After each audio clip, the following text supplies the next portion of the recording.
Semangat pagi para sahabat terkasih. Saya Dominikus Agus Gunawan kembali dengan cerita kehidupan.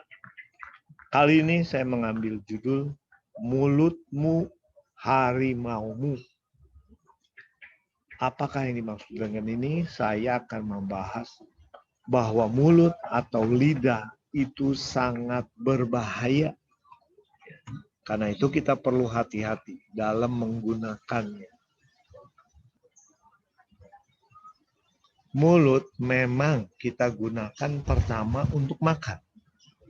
Kedua, untuk berkomunikasi dengan berbicara. Dua-duanya berbahaya. Kalau mulut kita makan terlalu kenyang, perut kita bisa sakit. Demikian juga kalau mulut kita mengeluarkan kata-kata yang kotor, tidak mengenakan bagi orang lain juga akan sakit akibat mulut kita. Nah, sebenarnya selain mulut, ada 3 hal yang tidak pernah kembali dalam kehidupan kita. Yang pertama itu adalah waktu. Kedua itu kesempatan. Dan ketiga itu adalah ucapan. Kita akan lihat satu persatu. Pertama mengenai waktu. Waktu itu ada waktu zaman dulu, kemarin, hari ini, dan esok. Nah, waktu itu selalu berjalan ke depan. Dia tidak pernah berjalan mundur. Dia tidak pernah kembali. Yang sudah lewat itu hanyalah menjadi kenangan yang tidak dapat kita ubah lagi. Karena itu manusia biasanya menyesal atas perbuatan yang telah lewat. Itu yang pertama, waktu tidak pernah kembali. Yang kedua, kesempatan. Suatu saat misalnya Anda dikatakan oleh panitia, Pak Agus, hari ini kesempatan buat Pak Agus menjadi MC. Tapi karena saya takut, karena saya tidak pernah, maka saya menolak kesempatan itu. Akibatnya, saya yang rugi. Karena kesempatan untuk memperkenalkan diri sebagai seorang MC, Master of Ceremony, hilang. Nah, jadi dalam kesempatan, sebuah kesempatan mungkin tidak terulang. Jadi gunakanlah kesempatan itu sebaik-baiknya.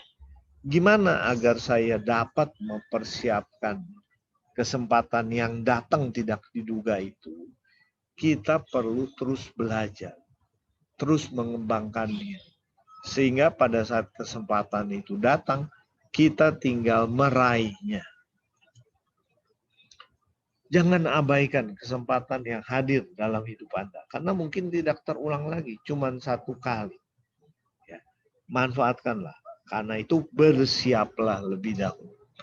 Dan yang ketiga yang tidak akan kembali dalam kehidupan kita itu adalah ucapan. Nah, ucapan tadi terkait dengan mulut. Mulutmu harimaumu. Ada pepatah yang mengatakan, wajah yang kotor tidak akan menyakitkan hati seseorang. Cuman mungkin orang agak jijik aja.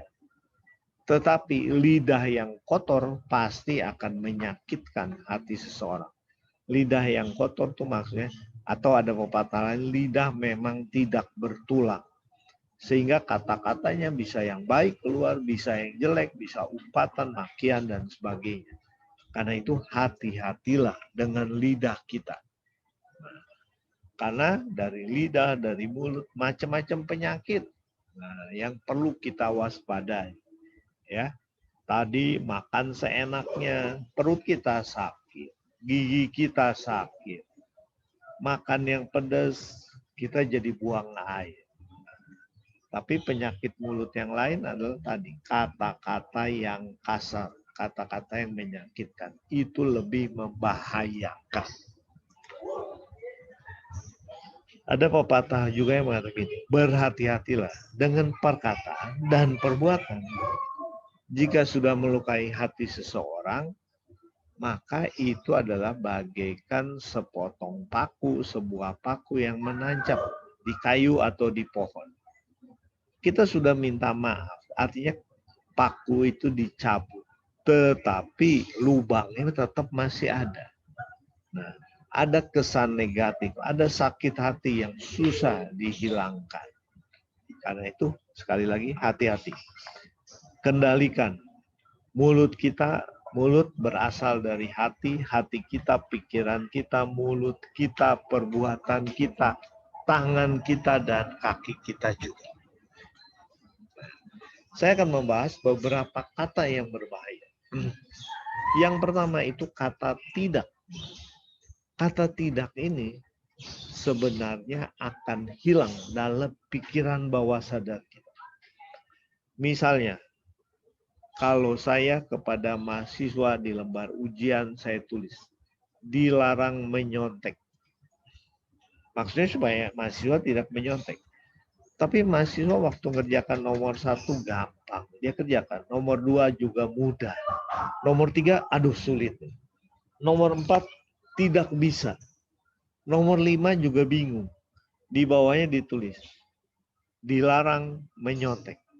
Nah, begitu ada dilarang menyontek, maka mahasiswa yang tadi lihat soal ujian, baru dia teringat, oh iya menyontek. Dia lihat kiri, lihat kanan. Nah, jadi dilarang menyontek itu dilarang, tidak boleh, itu hilang. Makanya muncul dalam pikirannya menyontek. Itu hati-hati. Ya. Jadi daripada Anda menggunakan kata tidak, harap kerja sendiri. Jangan dilarang menyontek, tidak boleh menyontek. Ya. Kedua, kata harus. Saya harus sukses. Atau orang tua yang mengatakan ke anaknya, kamu harus jadi juara. Kamu harus yang terbaik. Nah, kata harus itu tidak mengenakan sebenarnya. Kenapa? Ada unsur paksaan. Saya harus, saya mesti. Nah, jadi kita tidak bisa bekerja, belajar dengan happy. Kenapa? Karena ada unsur paksa. Hati-hati dengan kata harus. Ketiga itu adalah kata coba. Baik Pak, nanti saya coba. Nah, kelihatannya bagus, tapi itu sebenarnya kurang baik. Saya akan kasih contoh. Saya punya mouse. Saya katakan kepada Anda, coba ambil mouse saya. Coba ambil. Ada orang yang melakukannya gini. Ini salah. Itu sudah diambil. Kalau mencoba gimana? Mencoba gimana? Saya cuma coba ambil mouse. Tidak ada action. Karena mau itu di dalam hati. Jadi kalau kita mau coba, nah nggak ada tindakan. Jadi kalau kapan kamu lakukan? Ya nanti saya coba. Nah itu tidak dilakukan. Kapan kamu mau lakukan? Besok saya lakukan. Bukan coba. Lakukan. Ya. Yang keempat, kata sulit atau kata suka. Ada seorang dosen yang mengatakan, saya mengajar mata kuliah ini. Ini adalah mata kuliah yang sulit, yang sukar. Maksudnya untuk memotivasi agar mahasiswa mempersiapkan diri. Tetapi akibatnya orang sudah terbentuk tembok di pikiran. Wah ini susah, ini sukar, saya tidak bisa. Buat apa saya belajar? Nah, itu jadi negatif. Yang kelima, kalau dikatakan Anda ngomong pada diri sendiri. Saya memang bodoh, saya memang nakal, saya memang tidak berbakat, saya memang kurang ajar. Nah, saya memang. Maka itu Anda sudah berbicara dengan diri sendiri. Dan berbicara dengan diri sendiri maknanya itu 100%. Karena itu janganlah berbicara dengan diri sendiri tentang hal yang negatif. Tapi hal yang positif. Motivasi diri Anda. Buat kalimat afirmasi yang positif. Begitu bangun pagi, saya akan menyelesaikan masalah yang saya hadapi hari ini. Saya mampu melakukannya. Saya ciptaan Tuhan yang terbaik. Saya tidak akan menyia-nyiakan kesempatan. Saya diberi kesehatan. Saya akan bersyukur dan menggunakan kesehatan saya secara optimal. Itu kata-kata yang berbahaya. Tidak harus coba sulit atau sukar dan bodoh, nakal, jelek itu. Ya. Kemudian yang berikutnya, nah sakit itu asalnya bisa dari mulut, ya. Kalau nggak salah makan, jadi dari mulut kita bisa salah makan. Atau bisa juga karena dari mulut karena kita salah omong. Jadi sakit itu dari mulut. Bisa karena salah makan atau karena salah omong. Nah, supaya kita tidak salah omong karena mulutmu harimaumu, maka buanglah makian, umpatan, apalagi kutukan, berbahaya. Jadi dengan begitu kita keluarkan kata-kata yang positif, pujian, ya, syukur, terima kasih. Itulah kata-kata yang bermanfaat. Terima kasih teman-teman. Jadi marilah kita jaga mulut. Jangan negatif, tapi katakan yang positif. Terima kasih.